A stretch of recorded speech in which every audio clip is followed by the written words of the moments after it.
एक बार की बात है, एक गांव में रवि नाम का आदमी रहता था। रवि सब्जी लगाने का काम करता था, लेकिन बहुत मेहनत करने के बाद भी वो अच्छा नहीं कमा पाता था, जिसकी वजह से वो बहुत परेशान था। एक दिन रवि काम से लौटता है।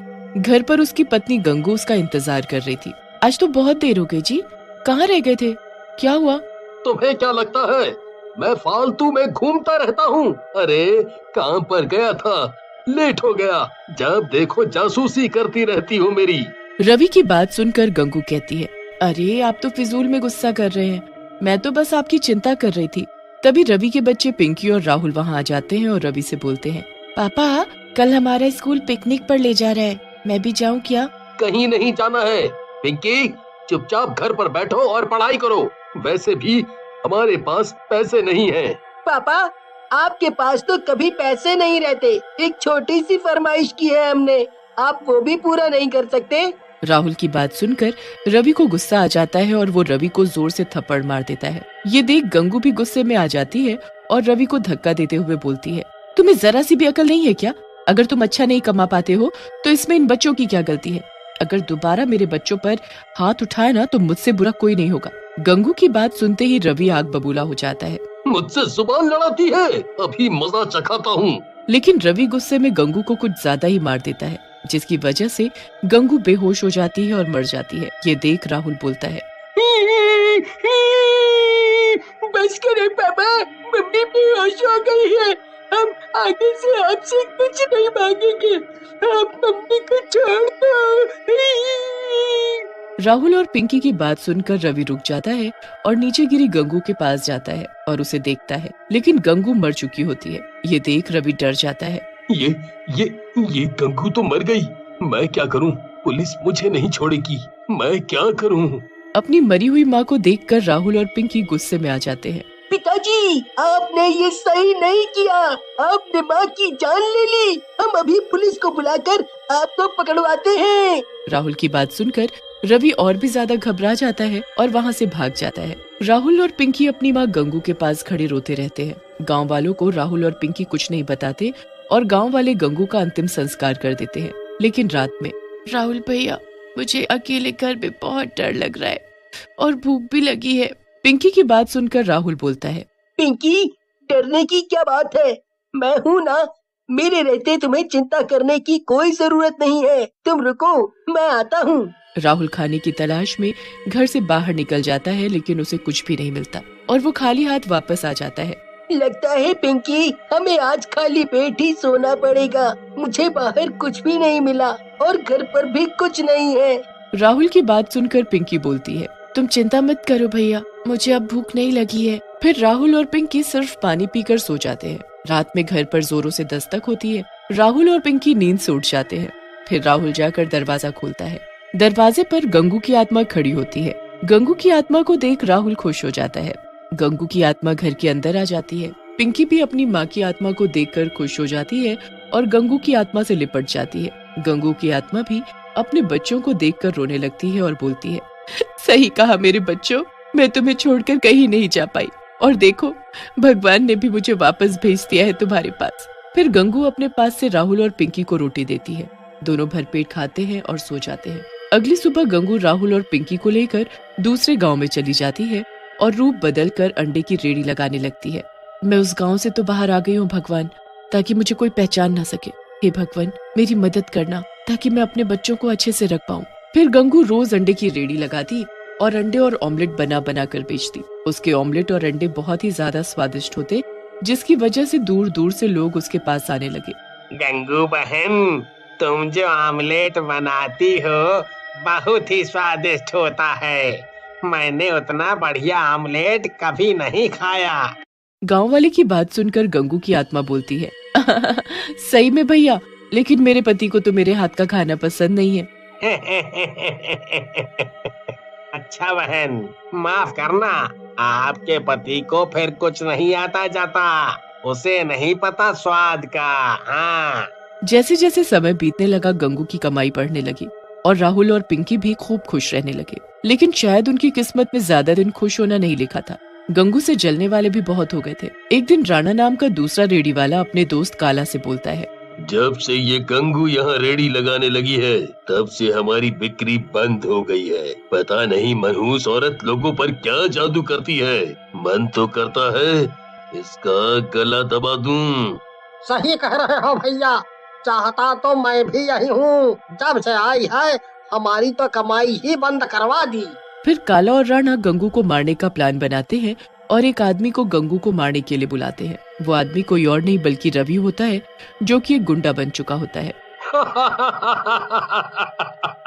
तुम दोनों चिंता मत करो, उस अंडे वाली की मैं भुर्जी बना दूंगा, भुर्जी। बस तुम दोनों बताओ कि वो कहाँ मिलेगी। फिर रवि काला और राणा की बताई जगह पर गंगू की रेड़ी के पास पहुंच जाता है और गंगू को पीछे खड़े होकर बोलता है, ए औरत, तूने मेरे दोस्तों का काम चौपट कर रखा है। आज तेरा आखिरी दिन है। आज के बाद तू कोई भी रेड़ी नहीं लगा पाएगी। रवि की बात सुनकर गंगू की आत्मा पलटती है। रवि गंगू को देखकर हैरान रह जाता है और डरते हुए बोलता है, गंगू, तू जिंदा कैसे हो गई? मैंने तो तुझे अपने हाथों से मारा था। रवि की बात सुनकर गंगू हंसने लगती है और बोलती है, तेरी मौत मेरे ही हाथों लिखी है, इसलिए शायद भगवान ने मुझे वापस भेजा है और मैं गंगू नहीं उसकी आत्मा हूँ, समझा। तभी गंगू अपने डरावने चुड़ैल के रूप में आ जाती है और रवि को गर्दन से पकड़कर उठा लेती है। रवि दर्द और दम घुटने की वजह से तड़पने लगता है। छोड़ दे मुझे गंगू, जाने दे, माफ कर दे। मैं कभी ऐसा नहीं करूँगा, माफ कर दे। तभी वहाँ पिंकी और राहुल भी आ जाते हैं। रवि की ऐसी हालत देखकर राहुल और पिंकी गंगू के पास जाते हैं और बोलते हैं, माँ, आप पिताजी को मत मारो, इनके खून से अपने हाथ मत रंगो, हम दोनों यही चाहते हैं।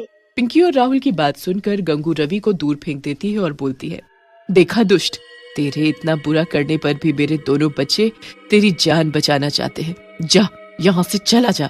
लेकिन तभी वहाँ काला और राणा आ जाते हैं और पिंकी और राहुल को पकड़ लेते हैं और बोलते हैं, बहुत हुआ तुम दोनों का मिलन। गंगू, तूने हमारे काम धंधे में बहुत नुकसान किया है, आज उसका बदला लेंगे हम दोनों। ऐसा कहकर राणा और काला अपने एक हाथ में चाकू निकाल लेते हैं और राहुल और पिंकी की गर्दन पर रख देते हैं। लेकिन तभी वहाँ खड़ा रवि उन दोनों को जोर से धक्का देता है। राणा और काला गिर जाते हैं, जिसकी वजह से राहुल और पिंकी आजाद हो जाते हैं। ये तूने क्या किया रवि? अब इनसे पहले तेरा नंबर आएगा। ऐसा कहकर राणा और काला रवि को चाकू मार देते हैं। रवि घायल होकर गिर जाता है। गंगू को बहुत गुस्सा आता है और वो उन दोनों को उठाकर दूर फेंक देती है, जिसकी वजह से काला और राणा दोनों मर जाते हैं। गंगू रवि के पास जाती है और बोलती है, आज तुमने मेरे दोनों बच्चों की जान बचाई है, इसकी वजह से मैं तुम्हारे सारे पुराने पाप माफ करती हूँ। गंगू की बात सुनकर रवि रोने लगता है और बोलता है, मुझे माफ कर दो गंगू, मैंने बहुत बड़ी गलती कर दी, मुझे माफ कर दो। रवि की बात सुनकर गंगू बोलती है, तुम्हें मैं माफी तभी दूंगी जब तुम अपने बच्चों को संभालोगे और उनका ख्याल रखोगे। मैंने अपने दोनों बच्चों के नाम बहुत पैसा छोड़ा है और अब ये अंडे की रेड़ी तुम संभालो। मैं उनका पूरा ख्याल रखूंगा गंगू, और आगे से पैसों के पीछे भी नहीं भागूंगा, मेहनत करूंगा। हाँ, मेहनत। फिर गंगू की आत्मा वहाँ से गायब हो जाती है। एक शहर में एक बहुत ही बड़ा परिवार रहता था। हरी एक ऑफिस में काम किया करता था। एक दिन हरी जब घर आता है तो सबको एक खुशखबरी सुनाता है। अरे कहाँ हो सब, जल्दी आओ, जल्दी। क्या हुआ बेटा?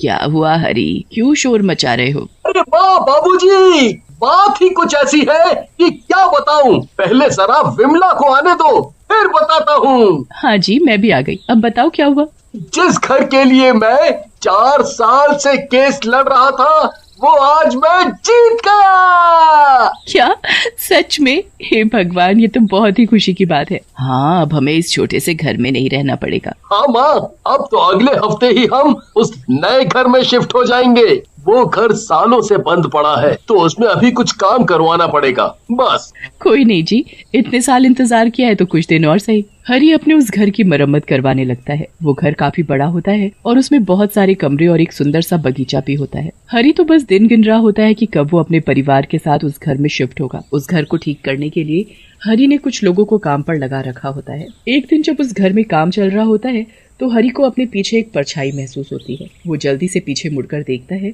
तो वहाँ कोई भी नहीं होता। अभी तो यहाँ कोई न कोई था, शायद मेरा वहम होगा, क्या पता कोई मजदूर हो। ऐसा हरि के साथ 2-3 बार होता है, पर कभी उसे कोई दिखाई नहीं देता। घर की मरम्मत का काम भी खत्म हो जाता है और पूरा हफ्ता कैसे बीत जाता है पता भी नहीं लगता। हरि और उसका पूरा परिवार फिर उस नए घर में रहने के लिए आ जाते हैं। सब इतना बड़ा घर देखकर बड़े ही खुश होते हैं, पर बच्चे सबसे ज्यादा खुश होते हैं क्योंकि उन्हें खेलने के लिए काफी बड़ी छत और बगीचा जो मिल गया होता है। ये घर सच में बड़ा ही सुंदर है, पर इतने बड़े घर में मुझे एक काम वाली तो चाहिए ही होगी। हाँ, मैंने पहले ही एक काम वाली से बात कर ली है, वो शाम से काम पर आ जाएगी, तुम चिंता मत करो। ठीक है। शाम को शांति नाम की एक काम वाली आती है जिसे बिमला काम पर रख लेती है। बिमला को शांति के आने से काफी आराम मिलता है। एक दिन जब बिमला बगीचे की साफ सफाई कर रही होती है तभी वहाँ एक आदमी आता है। वो आदमी दिखने में कुछ अजीब ही होता है। आप कौन और क्या काम है? जी मैम साहब, मैं शांति का पति हूँ। वो शांति ने बताया था कि आपको एक धोबी की भी जरूरत है, तो इसीलिए मैं आ गया। हाँ, धोबी की तो बहुत ही जरूरत थी।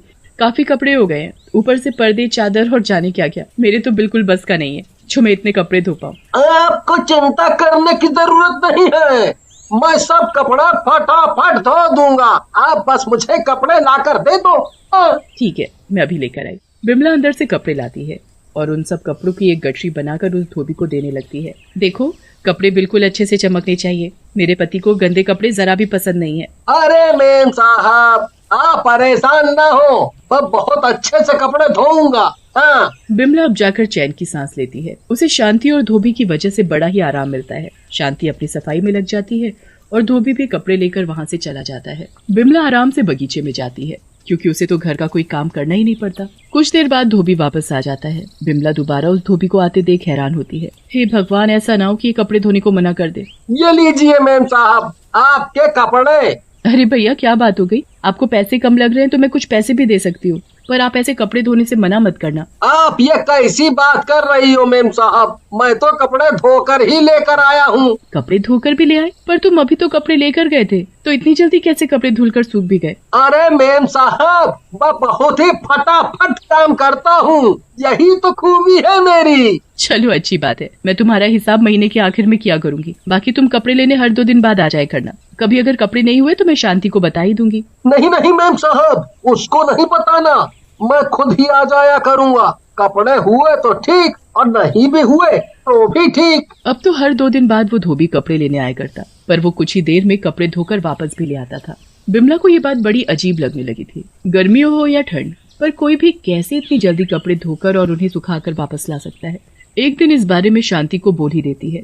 शांति, तुम्हारा पति बड़ी जल्दी ही काम नहीं कर देता? मेरा पति? आप मेरे पति को कैसे जानती हो?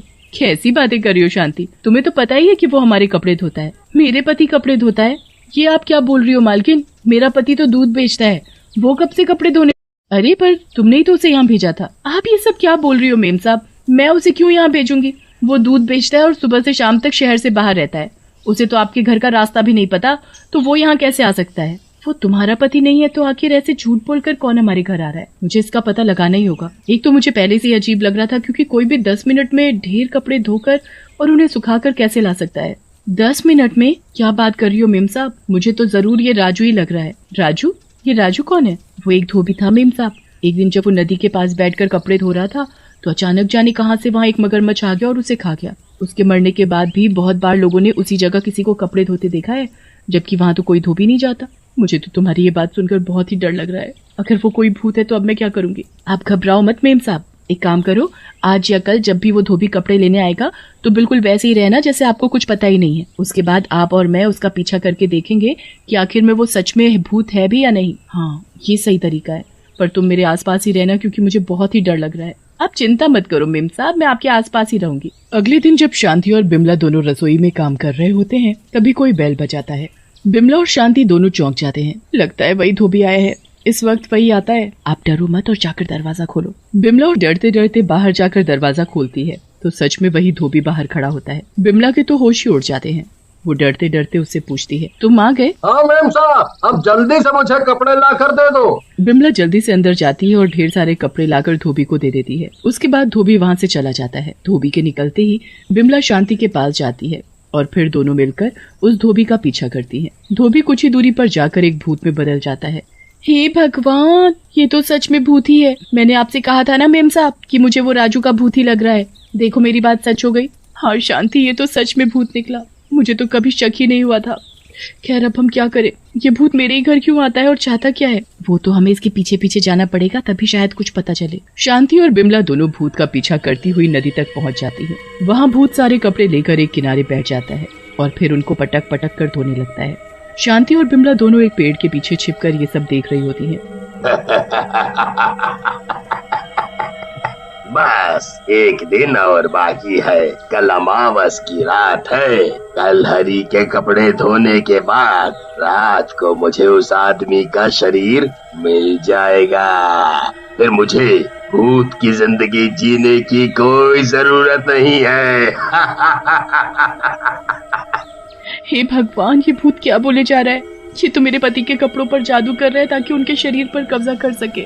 मुझे उनको बचाना होगा। आप जल्दी से मेरे साथ चलो। पर कहाँ शांति? मैं किसी को जानती हूँ जो हमें इस मुसीबत से निकाल सकता है। चलो अब जल्दी चलो, हमारे पास वक्त नहीं बचा है। शांति बिमला को एक तांत्रिक के पास लेकर जाती है। वो तांत्रिक को सारी बात बताती है। मैं सब समझ गया हूँ। तुझे डरने की जरा भी जरूरत नहीं है। ये ले भभूत, और आज रात जब तेरा पति अपने गंदे कपड़े उतारेगा तो ये उन कपड़ों में छिड़क देना, और फिर जब वो भूत कल तेरे घर आएगा तो वो कपड़े उसे धोने को दे देना। बिमला बिल्कुल वैसा ही करती है। वो घर जाकर अपने पति के गंदे कपड़ों में भभूत छिड़क देती है और बाकी कपड़ों के साथ एक पोटली में बांध देती है। अगले दिन फिर से वही भूत धोबी के भेष में कपड़े लेने आता है। बिमला उसे वो पोटली पकड़ा देती है। फिर वो धोबी का पीछा करने लगती है। धोबी वो पोटली लेकर वही नदी के किनारे जाता है और रात होने का इंतजार करने लगता है। जैसे ही अंधेरा होता है वो भूत उस पोटली को खोलकर उसमें से हरी के कपड़े निकालकर जादू करना शुरू कर देता है। अब मैं इन कपड़ों पर जादू करके इनको पहन लूंगा और फिर हरी के शरीर को अपने वश में कर लूंगा। उसके बाद मेरे पास अपना एक शरीर होगा। भूत जादू करने के बाद जैसे ही उन कपड़ों को पहनता है तो कुछ ही देर बाद उसका शरीर आग की तरह जलने लगता है। भूत बुरी तरह चिल्लाने लगता है। ये क्या हो रहा है? ये क्या हो रहा है? मैं जल क्यों रहा हूँ? ये मुझे क्या हो रहा है? कुछ ही देर में उसका शरीर राख बन जाता है। बिमला खुशी खुशी अपने घर जाती है और अगले दिन शांति को सारी बात बताती है।